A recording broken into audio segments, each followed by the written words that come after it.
संपूर्ण राज्यात विधान परिषद निवडणुकीची रणधुमाळी सुरू आहे आणि आज उमेदवारी अर्ज मागे घेण्याचा शेवटचा दिवस आहे। आपण सध्या या भंडारा जिल्हाधिकारी कार्यालयासमोर आहोत। आता सध्या इथं शांतता असली तरी दुपारी 3 वाजेपर्यंत मोठ्या घडामोडी घडण्याची शक्यता आहे। महायुतीचे सहकारी असलेले राष्ट्रवादीचे 2 उमेदवार अभिषेक कारेमोरे तर दुसरे जिल्हा परिषद सभापती नरेश ईश्वरकर यांनी अपक्ष उमेदवारी अर्ज भरलेला आहे।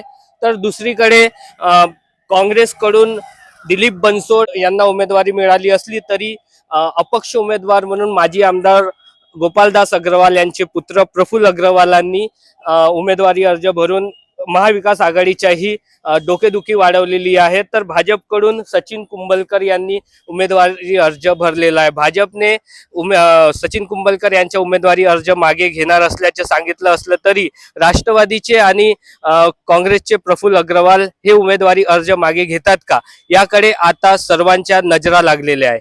नितीन कुथे, LS मराठी, भंडारा।